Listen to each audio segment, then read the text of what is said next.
Bwana vipi? Kuna ndugu yangu kuna mambo changanya mimi ujue wewe. Yaani kuna vitu vinanichanganya. Kesho sitotoa gari mpaka niende nikakate leseni ya LATRA. Sababu ni nini haswa? Hivi wewe ujui kama magari yote ambayo yanayofanya kazi ya biashara ya usafirishaji ni lazima akatoe leseni LATRA, kuanzia daladala kama hii ya kwangu, bodaboda, gari za mizigo, bajaji nao, gari zile za ambazo zinabeba wafanyakazi hao, gari zinazobeba student ama wanafunzi kwa Kiswahili fasaha, gari ambazo zinabeba watalii. Mimi ndo nakupa darasa. Wewe unataka kuhangaika na nini? Unaingia mtandaoni rims.latra.go.tz.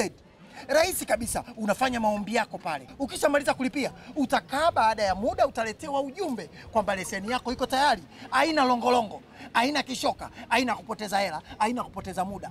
Rahisi kabisa.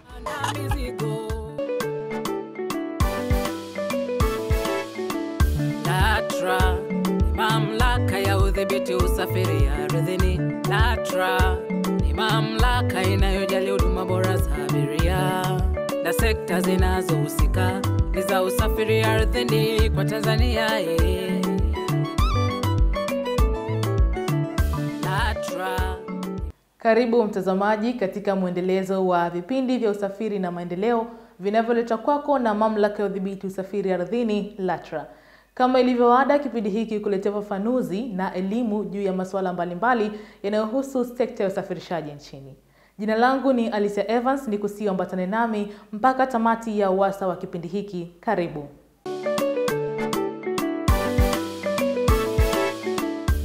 Mtazamaji, leo tutajikita katika semina iliyoandaliwa na mamlaka kwa watoa huduma za usafirishaji abiria na mizigo nchini.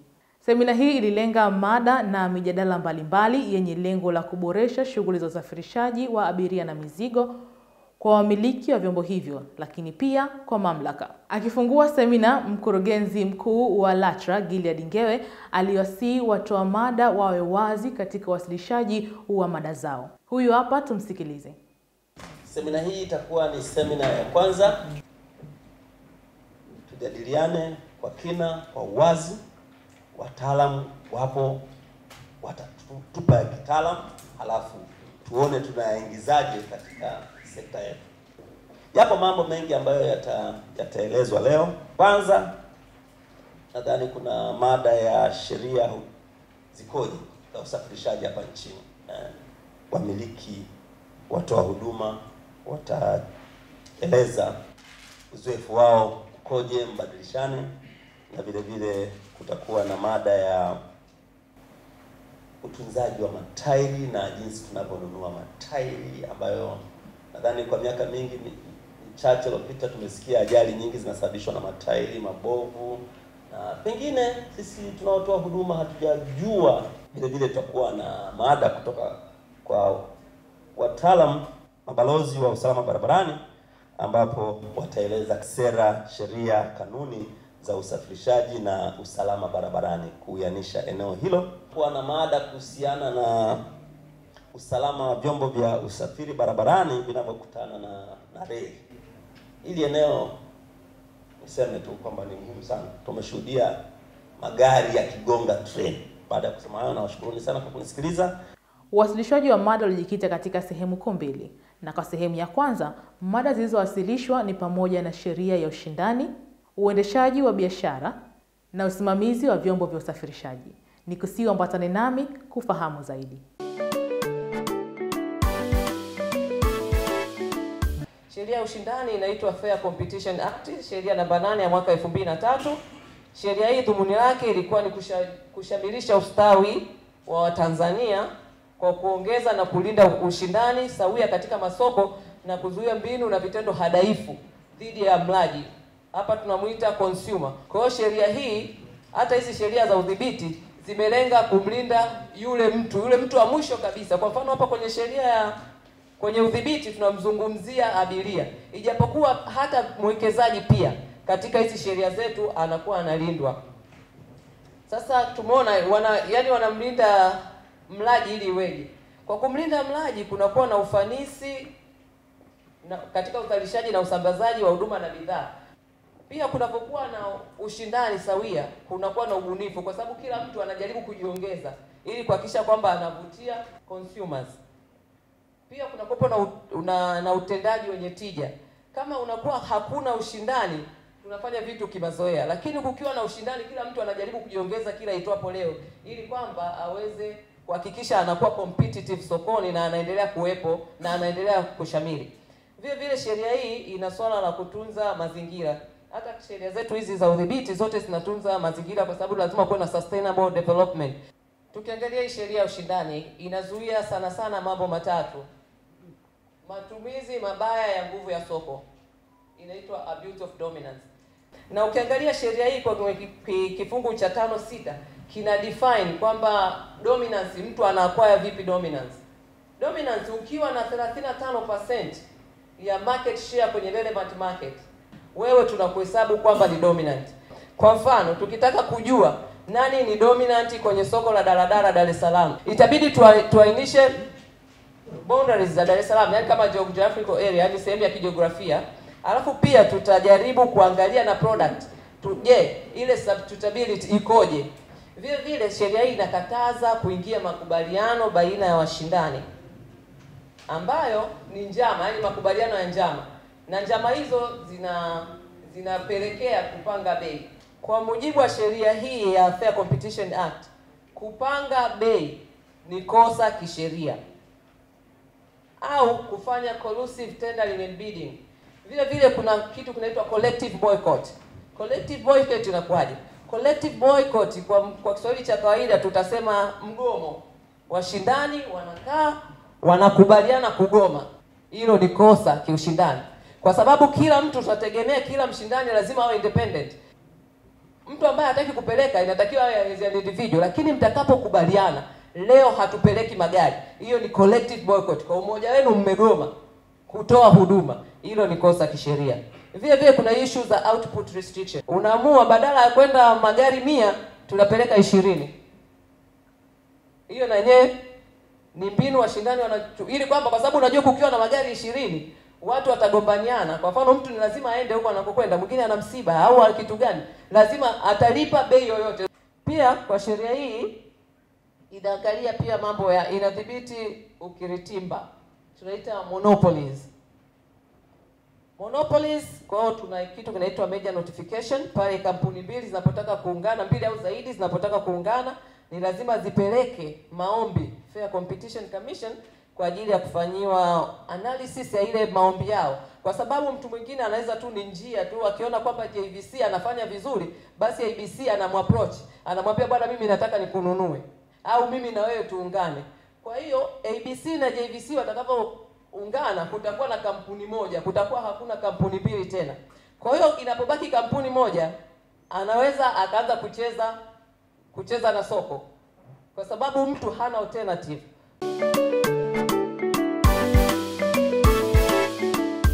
Jambo la kwanza alolielewa ni kwamba msafirishaji wa aina yoyote ile ni lazima awe na wafanyakazi. Wafanyakazi hawa ni madereva na wasaidizi wao ambao ni makondakta. Mbali na hao, tuna wale ambao vijana wetu wanaotusaidia katika kuuza tiketi za abiria. Tukianza na madereva ambao hao navyotambua mimi ni watu ambao ni muhimu sana katika hili. Ni lazima dereva huyu awe amepitia vigezo vyote vinavyohitajika. Huyu dereva ni lazima uwe mmiliki, umpe mkataba. Dereva huyu ukimpa mkataba ambao kwa ujumla mkataba wenyewe unatakiwa uwe unafanana na mikataba ambayo imepitishwa kisheria na Wizara ya Kazi, unakuwa na maslahi yake yote ambayo yanahitajika ayapate. Vile vile dereva huyo ni lazima awe na likizo pamoja na wafanyakazi wengine, ikiwa na maana kwamba wale wasaidizi katika maana ya conductors na nini lazima na wenyewe wana follow under the same route. Ukiwa vile vile ni msafirishaji, ni lazima uwe na transport manager. Transport manager ambaye kazi yake kubwa Kwanza ni kusimamia matengenezo ya magari, kupanga ruti za hawa madereva, kuhakikisha kwamba ratiba zao zinaenda sawia, hazigongani, na kuwapumzisha hawa madereva. Nikitoka kwenye upande wa hawa, kuna swala la kucontrol speed. Mara nyingi tunajua kabisa tunatumia VTS, tunazungumza swala la governor, lakini kuna kitu kingine ambacho ni kikubwa zaidi ambacho na imani kabisa sisi wamiliki tunatakiwa tukijue. Haya magari wanaendesha ni binadamu. Unaweza kweli tukamfungia VTS kama tunavyofunga, kweli inatusaidia sana kwenye mafuta. Governor kama tunavyoifunga, ni kweli inatusaidia kwenye speed. Lakini fuel, kama huyu dereva humcontrol kwenye fuel, atafanya vitu tu vya kiajabu tu. Ni lazima, kama mimi nikitolee mfano, ninatambua kwamba kutoka hapa kwenda Dodoma ni kilomita 560. Ninajua gari langu lina uwezo wa kula lita moja, linatembea kilomita 2.8 2.5. Kwa hiyo ninachokiangalia, mimi naangalia ile speed, ile distance ya Dodoma to Dar es Salaam, hizi kilomita 580, anatakiwa atumie fuel kiasi gani, katika maana ya kwamba atembee speed 80 ambayo ndiyo iliyokubalika kisheria. Ukishafahamu hilo, utakuta kabisa huna hata sababu ya aina yoyote ya kufunga speed governor wala hizo VTS. Kwa sababu huyu dereva akikimbia tu zaidi ya hiyo speed, mafuta gari haitafika. Na kama gari haitafika, ina maana lazima huyu dereva aidha aingie sheli yeye mwenyewe, anunue mafuta, ajazie, alilete gari. Tofauti na hilo, utakuta kabisa hawatakwenda.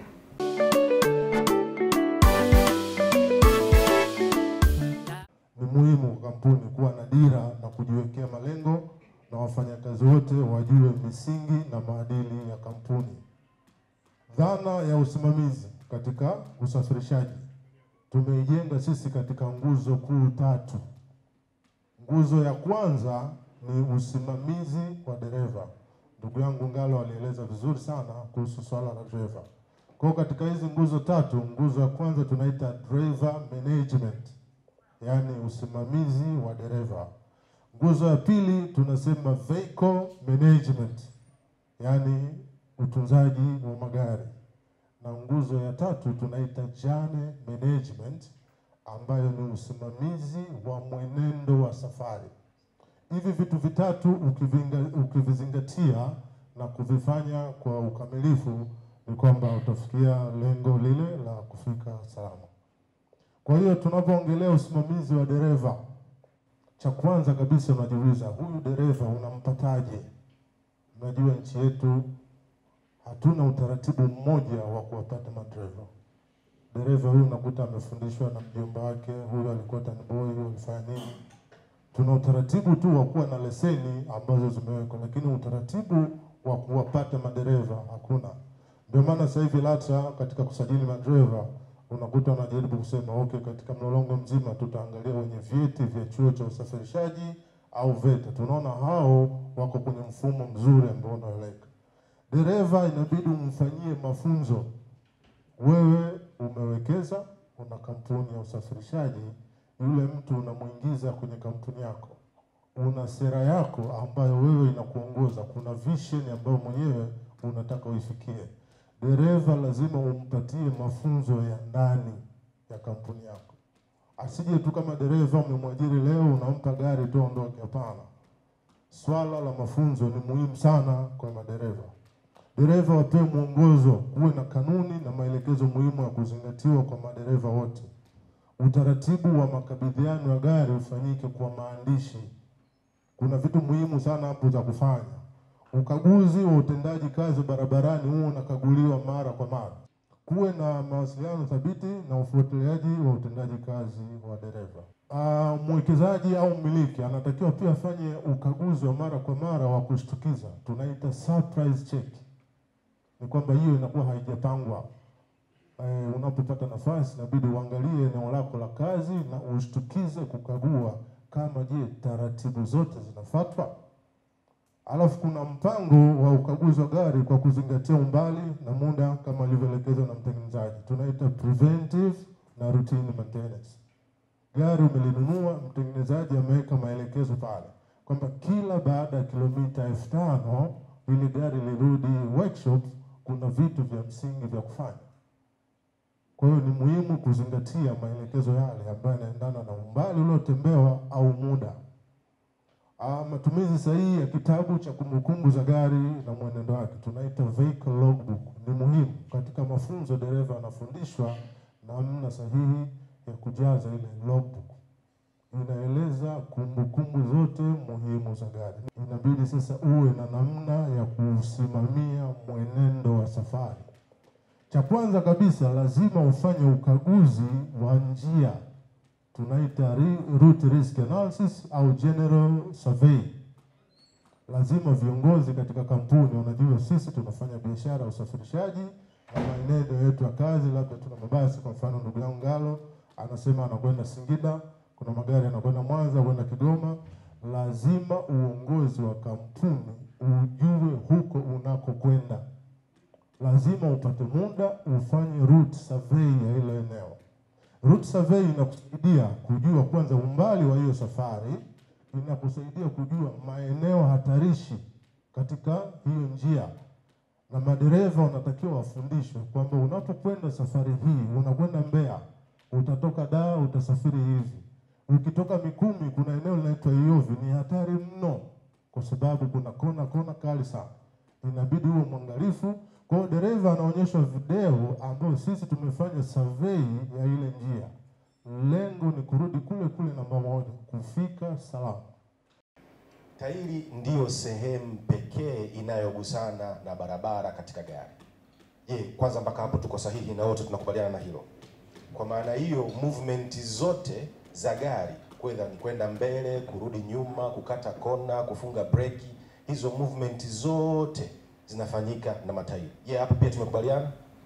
Kwa maana hiyo basi, kama tairi zako haziko salama, maana yake dereva, abiria, watumiaji wengine wote wa barabara hawako salama. Kwa tunaweza tukasema kabisa kwamba matairi ni sehemu ya muhimu sana katika usalama na katika usafirishaji. Tuko sawa sawa mpaka hapo? Sasa basi, ukiangalia vizuri kwamba sehemu inayogusana na barabara ni sehemu ndogo sana. Unaweza ukasema ni sawa sawa na kiganja, kwa sababu tairi ni mzunguko, gurudumu. Lakini ile sehemu ambayo iko chini pale inayogusana na barabara ni sehemu ndogo sana. Na kale ka sehemu kakiwa kakubwa zaidi au kadogo zaidi, kuna possibility ya kuwezekana kuwa kuna hatari. Kwa mfano, picha ya upande wa kushoto ukiangalia ni picha ambayo imepigwa tairi kutokea chini ambayo inapita kwenye maji. Kwa zile kashata ndio zinazotakiwa zitoe maji barabarani ili tairi iweze kugusana na barabara katika hali ya usalama zaidi. Kwa kama tairi yako haina kashata, maana yake hiyo tairi itaelea. Na kama ikielea, maana yake gari linaweza likaenda kulia, kushoto na hautokuwa na jinsi yoyote ya kulisimamisha gari. Kwa hapa ndio tunaangalia kwamba ili tuwe makini zaidi, ukifahamu kwamba kisehemu kinachogusana na barabara ni kisehemu kidogo sana na usalama wote unategemewa na pale, basi inabidi tuzingatie kwa ukaribu hivi tunavyozungumzia hapa ili tuendelee kuwa salama tunapokuwa barabarani. Sio kweli kila tairi inaweza ikaperform vizuri kwa usalama katika mazingira yote. Kwa ni muhimu kufahamu wewe unapita barabara za aina gani ili uweke tairi sahihi. Na hata kwenye magari pia kuna matairi ya mbele, kuna matairi ya diff na kuna matairi mpaka ya trailer katika wabebaji mizigo. So ni muhimu sana kuweza kufahamu kwa sababu ile kashata yako ndio imetengenezwa kustahimili. Kuna matairi mengine yale ya motorway wanasema yale yana heat resistant rubber kwa sababu wanasafiri kwa speed kubwa na kila na tairi inapotembea ule msuguano unaendelea. Kwa tairi zinapata moto. Wakati matairi ya barabara mbovu yana chipping resistant rubber. Kwa maana hiyo, ili unapokutana na mawe tairi lako lisimeguke likaisha kwa uharaka. Kwa hiyo ni vizuri sana kuangalia tairi gani unaitumia katika aina gani ya barabara. Ukichagua vizuri, basi maana yake utakuwa katika hali ya usalama na tairi zako zitadumu kwa muda mrefu. Hapa kuna kazi za tairi, kuna kubeba gari, kukata kona, kutransmit ile nguvu inayotoka kwenye diff kuweka kwenye gari iweze kutembea, kuna mneso, kuna kuzunguka na kudumu kwa muda mrefu. Hizi ni sehemu za kazi za tairi. Kiufupi, inachobeba mzigo sio lile tairi lenyewe, bali ni ule upepo uliokuwepo ndani ya tairi. Sasa kilichokuwepo hapa, upepo ukiwa ni mdogo kuliko mzigo kuna matatizo, na upepo ukiwa ni mkubwa kuliko mzigo pia kuna matatizo. Baada ya kutazama ungo ya kwanza, sasa mtazamaji, tujikite katika sehemu ya pili ya semina hii, ambapo mada na mjadala uliojadiliwa zaidi ulikuwa ni juu ya mchango wa wadau wa usafirishaji kama Chuo cha Usafirishaji NIT pamoja na kitengo cha usalama barabarani, jinsi wanavyoshiriki katika kulinda usalama wa abiria pamoja na chombo kikiwa barabarani. Sisi kama chuo tunaona ni umuhimu kuwepo kwa elimu kwa madereva, wa mafundi na wasimamizi. Maana ni watendaji muhimu sana katika hii sekta. Na vile vile niseme kwamba hayo yote yaliyoongelewa, gari litunzwe, unamkabidhi funguo, matairi yakae sawa sawa, gari ikae katika hali nzuri, huyo dereva ndio kila kitu.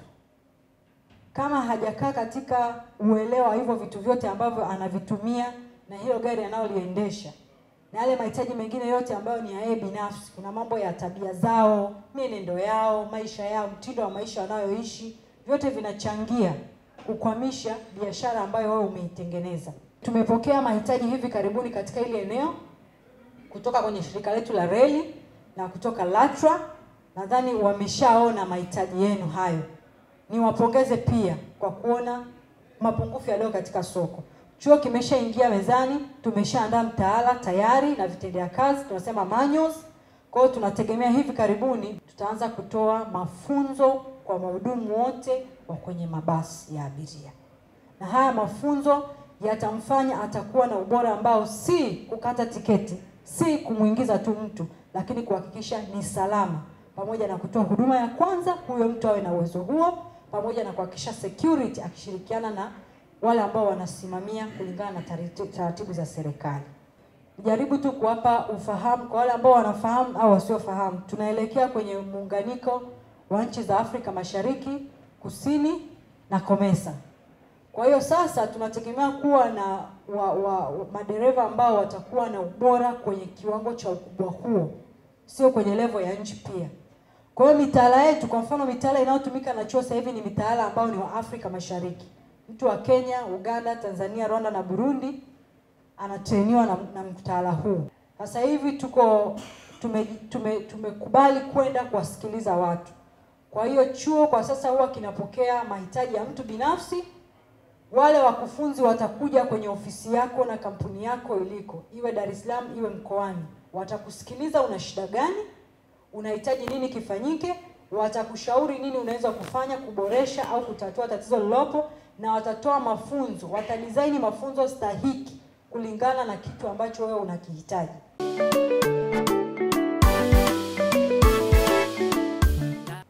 Hii kanuni ya mwaka 2020 sio kwamba inatubana, inatusaidia pia. Kwamba imechapishwa kama tangazo la serikali namba 76 la mwaka 2020 na chini ya kifungu cha 45 cha sheria ya usafirishaji, na zimeanza kutumika tarehe 7 mwezi wa 2 2020. Zinatoa masharti, zinaainisha taratibu za maombi ya leseni, sifa, masharti ya leseni, namna unavyofungiwa leseni, utoaji tiketi na uhifadhi, matumizi ya ratiba. Sasa nisisitize kwamba hii kanuni ni muhimu kila mmiliki angekuwa nayo. Kwamba ile kanuni ya 22 ya hizi leseni ya hiyo sheria ndio inatoa hayo masharti kwamba yule aliyepewa leseni gari lake lifae kwa matumizi barabarani, roadworthy, lifae kwa matumizi. Kwa sababu dereva anaadhibiwa kwa nini? Gari likiwa bovu. Anaadhibiwa kwa kosa moja linaloitwa kukubali kuendesha gari bovu barabarani. Lakini mmiliki ana adhabu yake pale, ila tu polisi hawajawahi kuenforce hiyo provision mara nyingi. Lakini wakiamua, ina maana wamiliki wengi wanaweza kufikishwa mahakamani.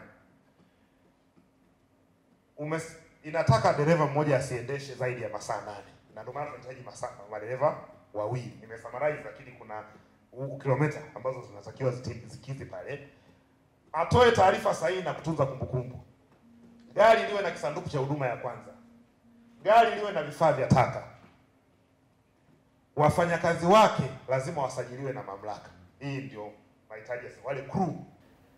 Azingatie viwango vya daraja la gari husika. Dereva awe na hati ya kuruhusiwa kuendesha, certificate of authorization, ambayo ndio hiyo walizungumzia pale. Lakini atumie mfumo ulioidhinishwa ukatishaji wa tiketi. Lakini atekeleze matakwa mengine kadiri yatakavyowekwa na mamlaka. Kwa hiyo ukiacha hayo ambayo yametajwa pale katika kanuni ya 22, anaweza kuongezea yeye regulator.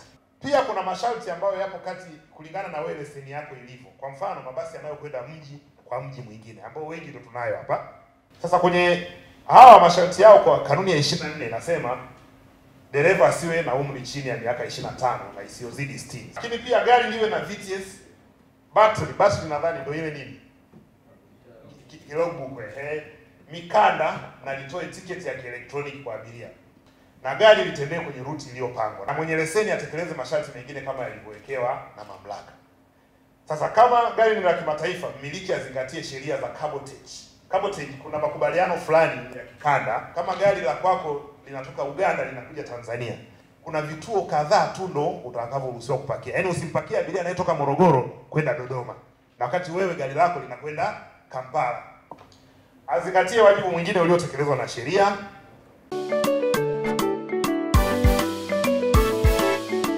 Nikujuze tu kwamba mtazamaji, kile ulichokiona ni sehemu ndogo tu ya yale yote yaliyojiri katika semina hii iliyoendeshwa na Mamlaka ya Udhibiti Usafiri Ardhini. Mengi yalijiri na mada zijadiliwa kwa marefu na mapana. Lakini baada ya majadiliano yote haya, kaimu mwenyekiti wa bodi ya wakurugenzi kutoka LATRA, Bwana Henry Bantu, alitoa wito kwa wadau wa usafirishaji kuendelea kutoa ushirikiano kwa mamlaka ili kupata ufumbuzi wa haraka katika changamoto ambazo wanakutana nazo katika shughuli zao za kila siku. Huyu hapa Bwana Bantu, tumsikilize. Na nchi hii mpaka leo hii hatuna professional drivers, hatuna mtu ambaye anafaa kumkabidhi PSV, hatuna. Wakina Ngalo hao wanababaisha tu kutafuta watu mitaani. There are no PSV drivers in this country. Inatokea taasisi sasa inasema hapana, ili kuboresha sekta ya usafirishaji, hao madriver tutawapa leseni mpya za PSV. Lakini baada ya kuwafundisha, LATRA kama LATRA tumeambiwa kazi yake ni kudhibiti, lakini vile ni kurekebisha. Sasa mimi ndugu zangu ni chachu ya hayo maendeleo. Kitu ambacho tumezungumza hapa, kitu ambacho tumekisikia hapa, ili transport, kama unafanya biashara kwenye transport, ilete tija. Transport hivi sasa duniani inakwenda kwa mfumo wa TEHAMA, Transport Intelligence Systems. Nyinyi mnataka turudi kwenye logbook. Tachograph zimeshindikana hapa. Kwa sababu watu wanataka juu. Ndio hata TEHAMA wapo, lakini wangapi? Tutawadhibiti. Tunaelekea huko. Hatutaki turudi nyuma. Ni matumaini yangu mtazamaji umeweza kujifunza mengi kutoka kwa kile ambacho tumekuandalia na kukiwasilisha kwako siku hii ya leo. Kutoka Mamlaka ya Udhibiti Usafiri Ardhini, LATRA, hatuna la ziada mpaka kufikia wakati huu, na nikusihi uendelee kutufuatilia katika mitandao yetu yote ya kijamii kama inavyoonekana katika runinga yako. Kwa niaba ya timu nzima iliyokuandalia kipindi hiki, jina langu ni Alicia Evans. Shukrani kwa kuambatana nami na nikuage kwa heri.